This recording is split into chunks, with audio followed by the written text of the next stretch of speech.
Setelah 14 tahun bekerja di Jakarta, Christian bersama istri memutuskan untuk kembali ke kampung halaman Maumere, Kabupaten Sika, Nusa Tenggara Timur, karena kondisi orang tua. Awalnya ia berusaha ayam pedaging, namun dalam perjalanan karena hadirnya investor ayam dengan teknologi yang memadai sehingga usahanya kalah bersaing. Namun ia tak berhenti untuk berusaha, ia memproduksi aksesoris berbahan dasar tenun Sika dari hasil pembelian orang tua murid di salah satu sekolah kejuruan di kota Maumere. Melihat permintaan pasar semakin bertambah, Christian bergabung dalam kelompok UMKM Tenun Kabor Indah untuk mendapatkan pelatihan keterampilan. Istri Christian juga belajar desain aksesoris di Yogyakarta. Selama setahun dia belajar desain, namun istri juga memanfaatkan waktu untuk belajar kuliner di kota gudeg itu. Sekembalinya dari Yogyakarta, kedua pasangan suami istri ini membuka usaha di bidang kuliner. Di samping itu, tetap menjalankan usaha mendesain berbagai aksesoris dari kain tenun dan produk fashion. Untuk usaha kulinernya, mereka memberi merek dagang mereka dengan nama The Make Coffee Kitchen Bakery. Produk kuliner Christian berupa abon tuna juga diminati para pembeli. Abon tuna dipasarkan antara lain melalui Dekranasda NTT di Kota Kupang hingga saat ini. Saya dengan istri saya ini berniat untuk kembali ke sini karena memang ya kalau istri saya memang dia sudah 14 tahun kerja di Jakarta. Jadi ketika dia kepingin untuk pulang bukan karena dia jenuh saja dengan pekerjaan, tapi juga karena dia kepingin untuk ya kembali ke sini. Saya juga memang tidak punya pemikiran untuk kerja lama-lama di Jawa ya, karena orang tua ini kan sudah tua, lalu keluarga saya ini, kami ini lebih banyak hidup di luar, anak-anak yang hidup di luar. Nah kalau kami di luar semua, mereka dua ini sendiri, jadi kita putuskan untuk pulang. Nah, tapi sebelum menikah itu, keputusan untuk pulang ya kita harus punya pegangan juga di sini. Nah kalau istri itu dia guru, basicnya dia kerja di perusahaan Korea, dia basicnya guru juga, pernah mengajar di sekolah di Jakarta, beberapa sekolah dari SD sampai SMA. Nah, kalau pulang dia mengajar, sedangkan saya kepingin punya satu semacam usaha lah yang kita kelola sendiri. Karena memang dari awal saya tidak punya niat untuk kerja di tempat-tempat formal ya, jadi PNS atau pegawai di mana-mana itu ya sudah cukup, kita sudah kerja di luar itu sudah cukup. Nah, pada saat kita kembali harus ada pegangan. Pegangannya ini apa? Kebetulan waktu di kuliah di Jogja, itu sering saya main di tempat teman yang punya peternakan ayam. Nah, dia bersekolah, dia kuliah, itu uang dari hasil jual ayam itu. Nah, ini kok menarik ini. Lalu saya sering datangi juga karena ternak ayam itu juga di sebelah ada kebun buah naga. Dan itu omsetnya besar sekali. Jadi dari situ saya mulai berminat. Nah, kalau saya pulang kampung, saya ingin punya usaha itu dua. Kalau tidak buka kebun, kerja bertani, berarti beternak. Sederhana saja, sederhana begitu. Tapi yang terrealisasi itu beternak. Jadi ketika pulang, ya kita mulai usaha ayam. Dan mulai usaha ayam itu tidak banyak. 25 ekor. Mulai 25 ekor karena otodidak, belajar dari nol, belajar dari tidak tahu sama sekali. Hanya modal pengamatan, modal tanya-tanya, modal baca-baca buku. Nah, kita mulai 25 ekor, naik menjadi 50, naik 100, 500, akhirnya bisa sampai ribuan. Nah, dalam perjalanan itu ya banyak hal ya, suka duka. Kita buka kandang, kena penyakit, lalu kemudian bagaimana kita mengerti lagi prosesnya. Nah, sampai kemudian kita bisa pelihara dalam jumlah besar, dan itu lumayan lah, omsetnya itu sudah cukup lumayan. Nah, saya juga bersyukur karena ada teman-teman yang sesama peternak yang ajak untuk bermitra, ajak untuk bersama-sama bekerja sama untuk mengelola ternak ayam. Sehingga bisa ya dari ternak ayam itu saya terakhir itu 2015. 2015 itu terakhir mengurusi ternak ayam, itu bisa sampai 10.000, 9.000 sampai 10.000 mengelola ternak ayam itu. 9.000 sampai 10.000 ekor per bulan. Ya paling rendah-rendah itu 5.000, 6.000. Nah, dalam perjalanan ketika sudah menikah, istri juga sudah di sini. Istri karena basicnya guru, lalu dia mengajar di SMK.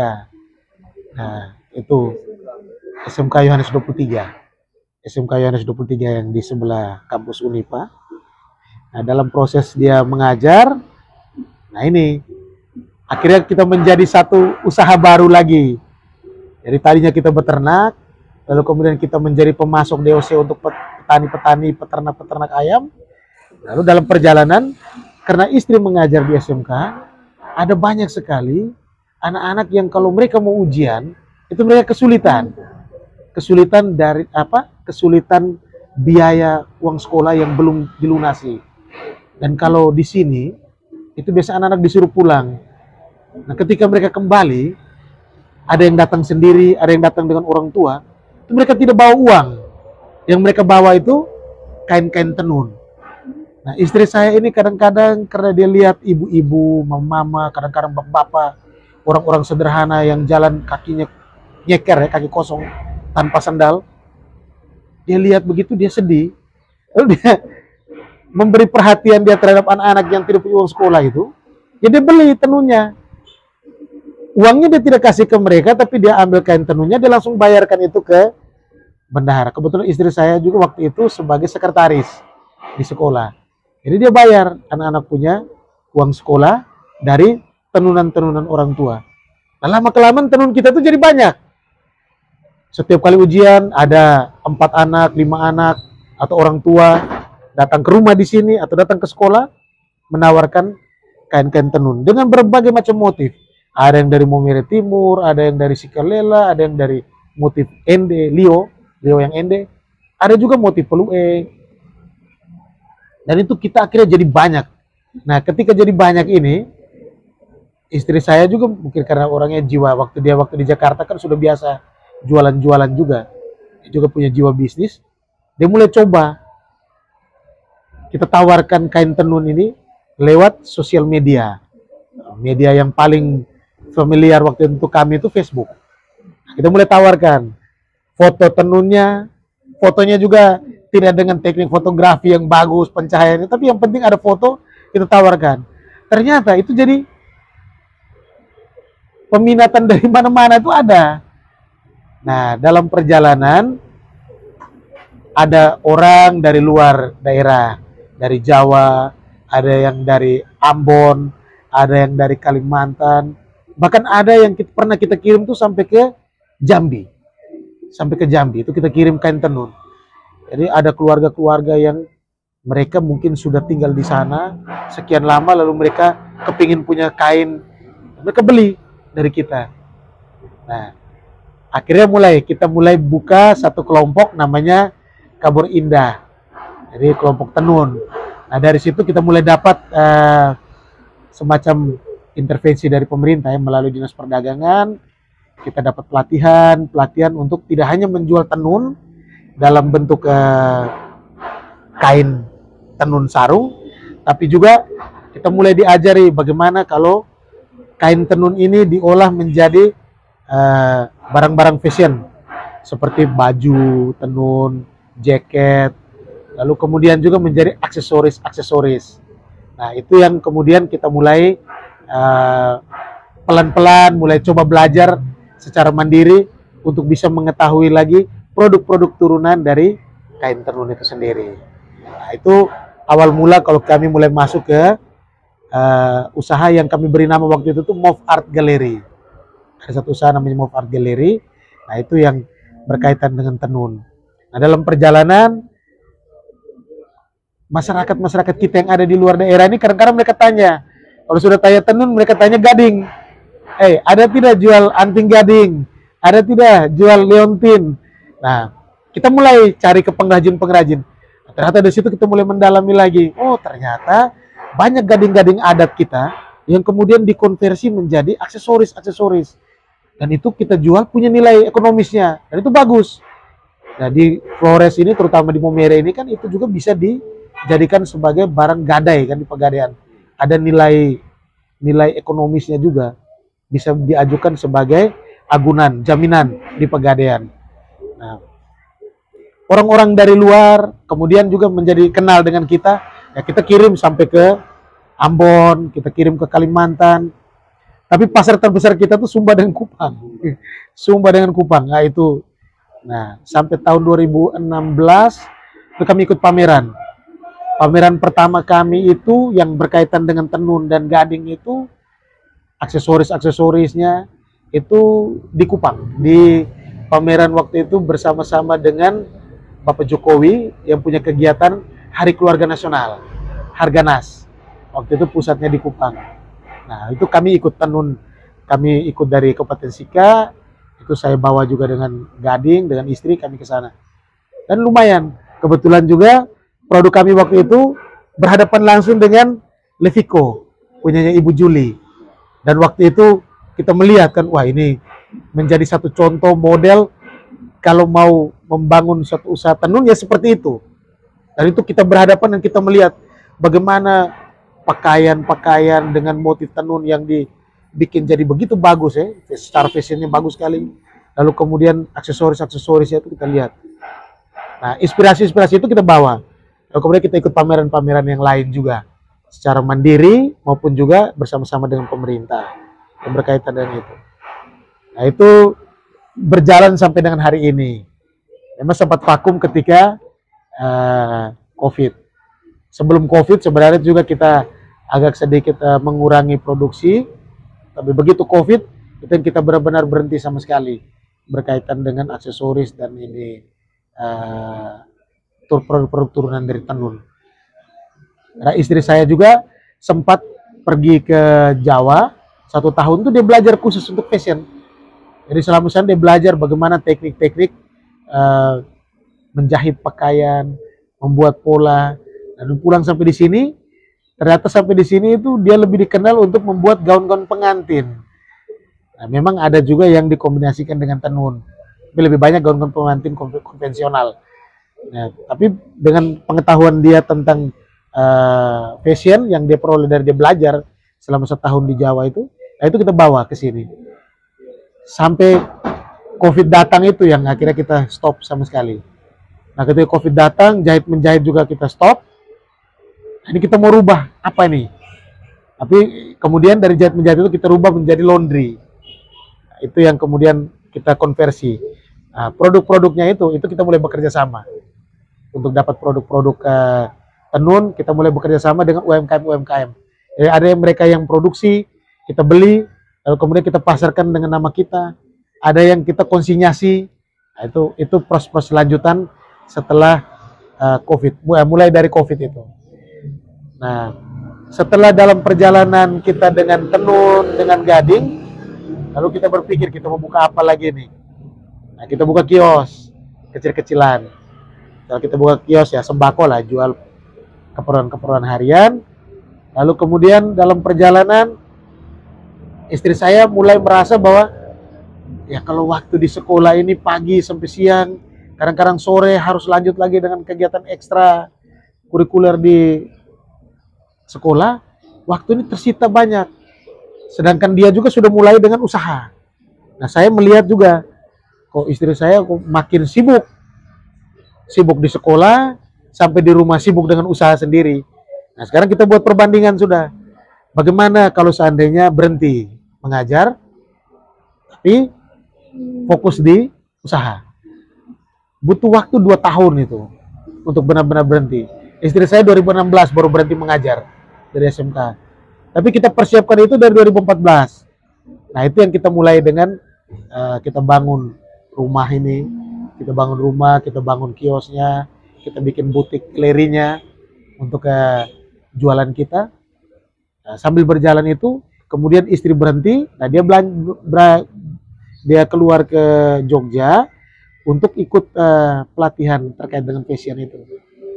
Nah, ketika dia ada di sana, di sini saya sendiri lanjutkan. untuk tenunnya, untuk galerinya, mofat galerinya itu saya sendiri. Dari sana dia, karena kita mulai terpisah, saya dengan istri saya ini mulai terpisah. Di situ kita mulai belajar untuk penjualan-penjualan online. Jadi bagaimana semua pemesanan-pemesanan itu melalui sosial media. Dia dari sana dia menerima orderan, eksekusinya saya di sini, kita kirim juga. Ya, itu tadi orderan-orderan yang semi online ya mungkin ya gitu ya. Semi online ya sebenarnya, mau bilang online sekali belum. Tapi ya itu pemesanan-pemesanan dari sosial media masuk, nah saya eksekusinya di sini. Selama 1 tahun itu kita punya kegiatan berjalan seperti itu. Tapi istri saya ketika dia ada di Jawa, di Jogja, dia tidak hanya sekedar belajar tentang fashion, dia juga belajar kuliner. Nah, ketika dia mengisi waktu senggangnya dari belajar fashion itu, dia berminat ikut kursus-kursus kecil terkait dengan kuliner. Lalu kemudian kok jadi menarik, lalu mulai ikut lebih, tidak hanya sekedar kursus tapi juga masuk ke kelas-kelasnya chef. Nah, itu dia mulai belajar baking, patisserie. Jadi itu mulai belajar untuk pembuatan kue, masak-memasak dan lain-lain.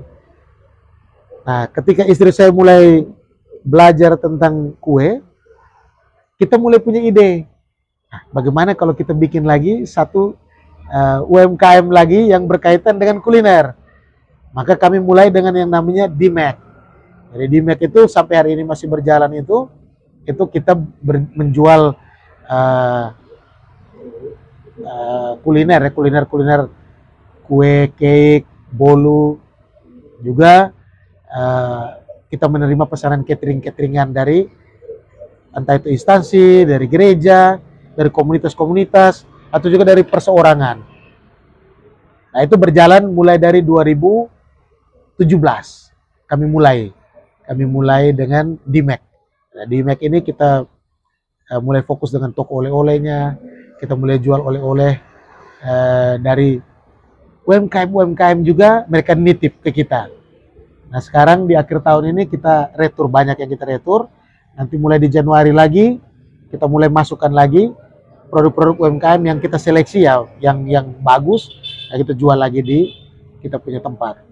Sambil kita menjual juga produk-produk yang kami buat sendiri. Kebetulan kami juga punya beberapa produk-produk yang kami sediakan untuk oleh-oleh juga kalau orang bawa ke Kupang atau bawa ke luar daerah. Nah, dalam perjalanan yaitu tadi, karena kue sudah ada, kuliner sudah ada, tenun juga ada, berjalan sampai sekarang. Ternyata ada tawaran-tawaran lain juga untuk semacam travel agent. Nah itu memang sejak dari 2015 itu sudah ada tawaran. Tapi kita mulai seriusnya itu di 2020. 2019 akhir menjelang 2020 itu kita mulai agak serius. Saat mau serius, COVID masuk. Nah semua yang namanya perjalanan itu akhirnya kita kubur dulu itu. Nah sekarang ini baru kita mulai lagi. Ketika mulai sedikit lebih longgar, hampir setengah tahunan ini kita mulai membuka lagi dengan travel agent untuk menjual tiket, menjual juga tiket kapal, tiket pesawat, kereta, atau juga perjalanan-perjalanan wisata. Kebetulan kita di Akusika, dalam asosiasi Akusika itu ada juga bukan UMKM saja, tapi mereka itu profesional dalam kegiatan-kegiatan ekonomi kreatif. Mereka bisa bikin event, mereka juga tour guide, mereka juga travel besar, dan itu ya kita lihat, oh ini bisa untuk dijadikan mitra kita untuk perjalanan wisata. Nah, komunikasi kita bangun dengan mereka. Nah, kita mulai dengan menjadi subagen untuk beberapa perjalanan kapal laut, pesawat. Nah, sekarang juga kita mulai coba jajaki, karena sekarang kan akhir tahun ini biasanya mereka juga sibuk dengan tamu-tamu luar. Tapi tahun depan kita mulai coba untuk bagaimana kita menjual perjalanan wisata juga bersama-sama dengan mitra-mitra yang ada di Akusika itu, para profesional dari tour guide maupun travel besar. Nah, ketika COVID itu datang, jahit menjahit itu turun. Nah, istri saya juga merasa bahwa ya sudah, kalau macam begini kita pivot. Kita pivotnya kemana? Kita punya ide bagaimana kita buka laundry, bisnis laundry. Karena pemikiran kita ketika ini COVID ini, orang terbatas ini. Orang mulai terbatas untuk keluar sana sini. Lalu mereka-mereka yang bekerja, kelompok-kelompok pekerja yang kerja dari rumah, orang-orang kos ya, kantor-kantor yang kos itu. Nah, kita lihat peluang. Mereka ini kadang-kadang orang-orang kerja yang memang tidak pernah cuci pakaian, ataupun cuci pakaian hanya di Sabtu atau Minggu. Sedangkan Senin sampai Jumat mereka kerja. Nah, ketika macam begini ya banyak yang mungkin karena sudah kebiasaan macam begitu. Nah, kita berasumsi saja bahwa ini pasti kebutuhannya ini tinggi nih untuk cuci mencuci. Dan ternyata betul. Nah, ketika kita buka itu, kita mulai tawarkan ke beberapa kos-kosan, dokter-dokter, nah, mulai banyak yang datang antar ke kita. Nah, dari tempat menjahit kita rubah menjadi laundry. Nah, dari situ mulai berjalan, ini sudah jalan masuk ke tahun yang ketiga sekarang laundry. Dan sudah mulai punya pelanggan tetap, sudah mulai ini. Nah, itu yang kita punya usaha yang sekarang ini yang kita jalani itu. Ya. Kalau jahit, istri saya ini semenjak mulai dari awal COVID itu dia berhenti menjahit. Dia tidak lagi menjahit. Banyak tawaran yang masuk ke dia untuk ini. Tapi karena mereka ini kan orang-orang fashion, punya kelompok kan. Jadi ketika ada tawaran menjahit, istri saya biasanya over orderan ke teman-temannya yang memang mereka tahu betul bahwa kalau ketika menjahit itu produknya bagus. Tapi kalau misalnya ada beberapa kali juga istri saya tidak bisa tolak tawaran karena permintaan-permintaan khusus yang memang dia harus handle sendiri. Nah, itu dia handle. Tapi untuk menjahit sekarang istri saya tidak fokus itu karena kita juga selain kita mengelola UMKM, kita buka untuk sektor kuliner ini dengan DMAC, kita punya laundry, kita punya agen perjalanan, kita punya toko cenderamata, toko oleh-oleh, tapi juga kita punya bisnis-bisnis network juga, jejaring. Ya, dan itu juga lumayan bagus kita jalani dan yang kita bina sampai dengan hari ini. Sehingga tetap berjalan, semua usaha ini tetap berjalan. Yang kami bagi tugas, istri saya sekarang itu mengelola bisnis jaringnya, lalu kemudian mengelola tim kerjanya, mengelola memanajemenkan kalau ada order-order, dia memanajemenkan itu dengan kelompok penenun, kelompok kalau misalnya terkait dengan orderan kuliner yang lain juga dia dengan kelompok-kelompok sektor kuliner. Nah, tapi kalau saya lebih kepada mempersiapkan konten-konten. Jadi ketika COVID itu datang, ketika COVID ini mulai, kami sudah memikirkan untuk tidak lagi berpusat pada tempat. Jadi kalau macam di sini kita lihat ada DMAC-nya sebagai tempat oleh-oleh kita, tempat makanan, tempat showcase kue. Lalu di sebelah ada toko oleh-oleh yang kita gabung dengan penjualan tiket. Lalu sebelahnya ada laundry. Laundry masih on the spot. Tapi kalau untuk tiket kita sudah main sistemnya online. Oleh-oleh juga kita main sistemnya online. Penjualannya sudah menggunakan media-media sosial. Jadi mulai dari Instagram, Facebook, kita mulai pakai juga dengan WA. Dan itu kita pakai semua sarana itu. Nah, semenjak COVID itu, kita mulai belajar untuk digital marketing. Dan sekarang saya dengan istri saya itu, ketika istri saya lebih ke manajemen orang, ke kerja yang berkaitan langsung dengan kelompok orang, saya lebih kepada gadget. Saya lebih kepada digitalnya. Jadi bagaimana menyiapkan konten, bagaimana kita membuat kalender kerja, bagaimana kita menyiapkan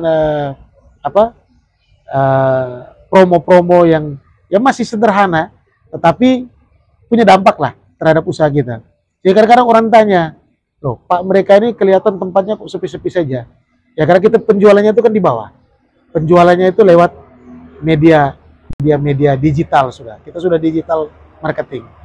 Dan ya beberapa pelatihan yang kita ikuti baik dari misalnya kegiatan terakhir kemarin itu dari Kominfo, dari Dinas Perdagangan Kabupaten Sika sendiri, juga dari Kupang dengan kegiatan-kegiatan provinsi punya yang pernah kita ikuti juga terkait dengan digital marketing, itu membantu untuk mengupgrade kemampuan kita untuk memasarkan produk tidak lagi on the spot, tapi sudah menggunakan media-media digital, baik itu sosial media maupun juga platform-platform lain, apapun itu, termasuk juga grup-grup, entah itu grup chat seperti WA atau juga melalui grup-grup Facebook ya, grup-grup Facebook yang ada. Dan itu cukup meningkatkan penjualan kami yang tadinya kita mulai lihat karena COVID turun, karena on the spot. Ketika kita main online, itu mulai naik lagi. Dan itu semua sektor itu merata. Nah itu mungkin yang selama ini kami jalani ya, terkait dengan awal mula perjalanan di 2008, lalu kemudian mulai berkembang karena otodidak, mulai 2013 kita mulai berkembang, pelan-pelan mulai dengan Kabor Indah untuk tenunnya, lalu Move Art Galerinya, lalu kemudian Dimek, masuk lagi dengan Lestari Jaya Travel ini, dengan terakhir itu dengan laundry. Yang masuk di Dekranasda apa? Nah, yang masuk di Dekranasda ini tidak masuk secara pribadi saya dengan nama saya atau nama produk Dimek, tidak. Tapi ketika Ibu Nancy, Ibu Lin Koplang datang ke sini memberikan kami pelatihan tentang, saya lupa ingat, tapi waktu itu tuh beliau berbicara tentang produk alkohol, bagaimana perizinan-perizinan terkait dengan miras ya, dan itu membuka wawasan kita. Lalu kemudian ada sisi tanya jawab itu berkembang kemana-mana. Lalu dari situ kita mulai semacam kalau Ibu Lin datang ke sini itu kita selalu ingin bertemu untuk bisa tahu apa-apa yang bisa kami lakukan di daerah. Nah, pada satu waktu ketika kami sedang pelatihan abon ikan, waktu itu Ibu Lin juga ada kegiatan dinas yang kebetulan ada di Sika. Beliau menyaksikan sendiri bagaimana UMKM itu memproduksi abon. Nah, dalam perjalanan itu, abon ini kemudian menjadi salah satu program PMT untuk penanganan stunting. Nah, produk kami masuk ke Dekranasda Kupang itu, Dekranasda Sika, juga Dekranasda di Kupang itu abon ikan itu. Ketika itu masuk dalam permintaan Dekranasda untuk dikirim ke Kupang, nah itu kita di sini produk. Memang waktu itu saya belum punya PIRT secara, saya produksi abon, tapi PIRT-nya sementara dalam proses. Sehingga masuk itu ke sana, produk kita tuh masuk sebagai komunitas Akusika. Nah, sehingga nama saya mungkin terdata di Dekranasda itu sebagai bagian dari Akusika untuk produk yang masuk ke di sana. Nah, kita harapkan mudah-mudahan tahun 2023 ada produk dari kami dari MAG yang bisa masuk, itu mungkin produk dari turunan-turunan tadi seperti aksesoris. Lalu kemudian juga tenun, produk-produk tenun kita juga bisa nanti masuk ke sana. Mudah-mudahan ya, karena rencana saya dan istri kalau ke Kupang kami mau coba main ke Dekranasda juga. Beberapa kali kita ke sana, kita cari, begitu lihat kantornya kita, waduh ini kantornya Dekranasda nih, harus singgah. Tapi karena momennya mepet, kita ya 1 hari 2 hari di sana. Nah, ini kita pingin kalau satu waktu kita ke Kupang, kita singgah di sana, kita lihat untuk bisa ya paling tidak ada 1-2 produk yang bisa masuk ke sana. Tapi kami juga bersyukur karena bulan lalu kami bertemu dengan Kepala Dinas Perdagangan di sini, Kabupaten Sika. Dan beliau memberikan semacam satu jalan tengah yang bagus untuk dari Akusika, wadah UMKM Akusika, untuk bisa mengelola galeri Dekranasda yang ada di sini. Karena beliau itu kan pelaksana hariannya untuk Dekranasda itu.